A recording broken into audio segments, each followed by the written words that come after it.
এটা বিশ্বাস করে ওই ৩, ৪, ৫ তারিখে রাজপথে নেমেছিলাম যে বিগত ১৬ বছর ধরে এই দেশে যা হয়েছে বা হচ্ছে মানুষ এটার উপরে চূড়ান্ত মাত্রায় ক্ষুব্ধ ছিল এবং মানুষের যখন দেয়ালে পিঠ থেকে যায় তখন মানুষ আসলে জীবনের মায়া ত্যাগ করে রাজপথে নেমেছিল।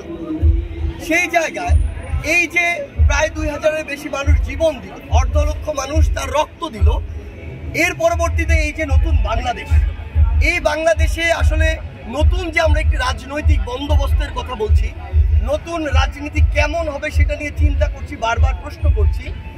এই চিন্তার উত্তর বাংলাদেশের, ভারতীয় উপমহাদেশের যে কয়েকজন রাজনীতিবিদের ইতিহাস ঘাটলে, জীবনী ঘাটলে পাওয়া যায়, তার মধ্যে অন্যতম এবং প্রথম সারির একজন হচ্ছে মাওলানা আব্দুল হামিদ খান ভাসানী। এবং সবচেয়ে গুরুত্বপূর্ণ বিষয় হচ্ছে তার জীবনী থেকে আমাদের এই শিক্ষাগুলো পুরো বাংলাদেশের মানুষকে নিতে হবে এবং এখান থেকেই আমাদের আগামীর রাজনীতির যে মডেল আমরা চিন্তা করছি তার অনেকটাই আমরা নিতে পারি।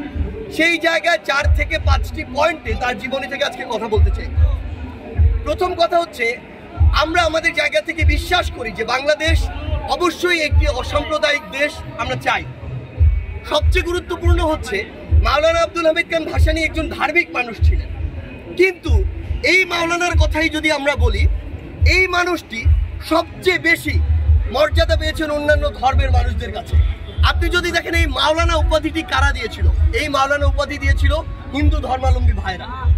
আপনি যদি সেই জায়গায় লক্ষ্য করেন, এই যে আমাদের মাওলানা আব্দুল হামিদ খান ভাসানী, তার ক্ষেত্রে যদি চিন্তা করেন, তিনি একটি কথা বলেছিলেন তার জায়গা থেকে, সেটি হচ্ছে যখন জিন্না দ্বিজাতি তত্ত্ব নিয়ে কথা বলছিল তখন তিনি এই দ্বিজাতি তত্ত্বের বিপক্ষে ছিলেন।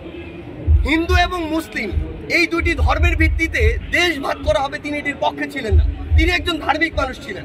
কেন পক্ষে ছিলেন না? তিনি মনে করতেন যে এই ভাগটা হতে পারে বাঙালি জাতিরাষ্ট্রের ভিত্তিতে, এবং তিনি এটি মনে করতেন তার জায়গা থেকে যে পূর্ব বাংলা থেকে যদি হিন্দুরা চলে যায় তাহলে আমাদের যে বাঙালি কালচার সেটি নষ্ট হয়ে যাবে। একজন মুসলিম ধার্মিক মানুষ হয়েও তিনি বিশ্বাস করতেন একটি রাষ্ট্র বা দেশের ক্ষেত্রে এই যে কালচার, এই কালচার শুধু একটি ধর্মের কালচার নয়, এই কালচার একটি অসাম্প্রদায়িক সকল ধর্মের সমন্বয়ের কালচার। এটি আমাদের একটি গুরুত্বপূর্ণ শিক্ষা নেওয়ার বিষয়।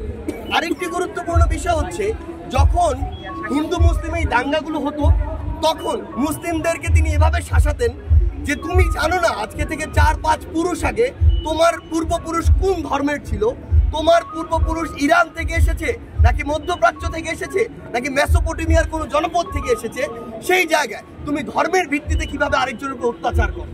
এই কথাগুলো তিনি তখন